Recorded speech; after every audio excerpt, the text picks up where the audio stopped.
First of all, that's a bold question, right? Because most people who ask that question, they have no idea. She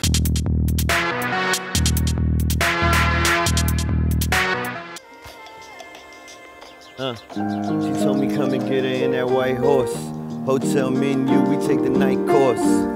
Then I lay her down in a bed of roses. She part like the Red Sea spread for Moses.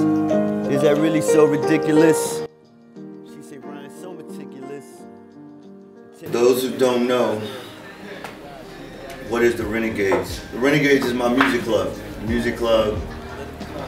And it's my way to actually be able to stay in touch with everybody that actually supports me. Well, actually, it's my way to stay in touch with everybody. Anybody can hit me. Hit me right now. +1 915 600 6978. Test it out, see if it's real. It's all the way real.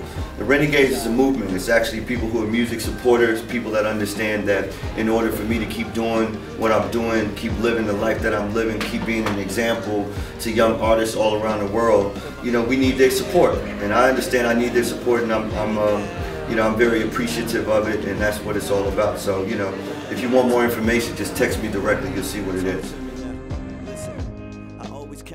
Never count my losses. Late night G5, conversate with boss. Well, I mean, it's not a scheme. It's a platform. It's a foundation for how I believe the music industry should run its business. And that just simply means that we know every single person who supports the album. So I've been giving this example all day long, because since we're in London, let's talk about British Airways. Nobody sneaks on the plane anonymously. They know every single person who gets on that plane. And so for me, the reason why they want to know is because there's different classes of service, right? So they need to know everyone so they can follow up with them.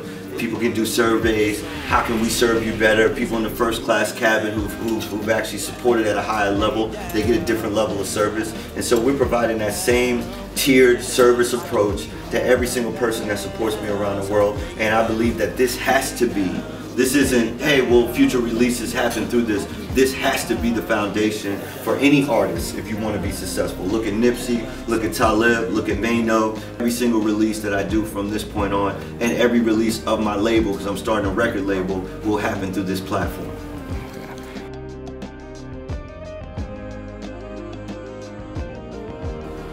Man, I honestly feel like every day I wake up and I'm overrated, right? The fact that I'm even out here right now, knowing the level of talent, of my heroes, right? When I look at Stevie Wonder, right, and I look at how proficient he is on all the synths and keyboards and drums and all the instruments and how well he sings, the fact that I can actually still go around the world and sell, tens of thousands of tickets is like a dream come true. It's like, look, there is something that I'm doing which is still connecting with people, and people actually will work a job, take their hard-earned money and actually invest it in having an experience with me musically. And so I feel like, honestly, when I compare myself to the legends of the game, when I compare myself to Hendrix, when I compare myself to Stevie Wonder, I compare myself to, let's talk about, Sir Paul McCartney. When I compare myself to the songwriting prowess and talent and gifts and contributions they've given to the world and to music, I'm definitely overrated. You know what I'm saying? I'm definitely, I definitely feel like my contribution culturally, my contribution in terms of how it's touched the people,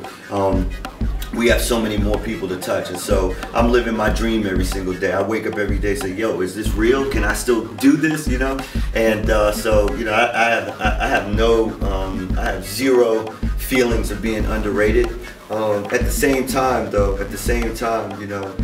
I will still touch on those topics. Like, one of my recent raps, I said, fans identify me as a demigod. In 2010, they robbed me of my Grammy nod. I was nominated for a Grammy in 2010, and they went with the obvious R&B choice, Usher, who's my man. But maybe my record, if I would have been able to sell more records than 60,000, maybe I would have actually been considered for that actual trophy. You know what I mean? But at the end of the day, man, what's the trophy?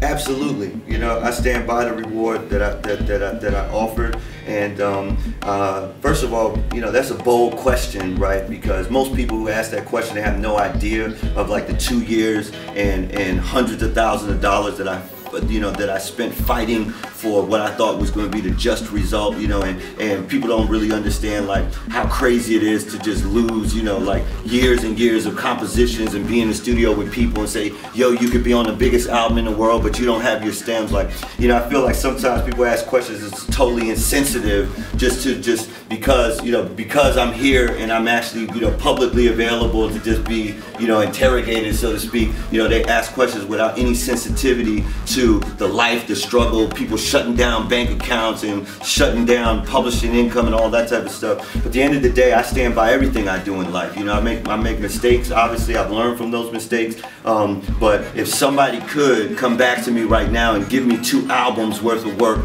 and 7 albums worth of production, I'll pay them $1 million right now. I'm still looking for that music. So if it gets lost again, but the difference is that I do understand that I learned from my mistakes, so that situation will never happen to me again because of services like Dropbox, where I can have my music and all my sessions and everything in the cloud. What had happened in that situation is I had a laptop, I had a backup drive, both of them disappeared together. So my backup and my laptop, all the data was connected and disappeared together, and the details of that story we'll never know, but I guarantee you one thing, that will never happen to me again.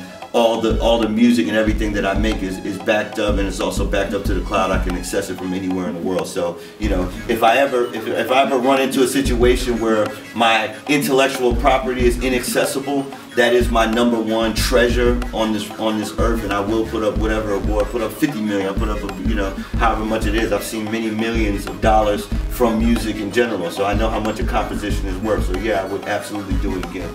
What up, it's Ryan Leslie, you're now tuned in to Pardon My Blog.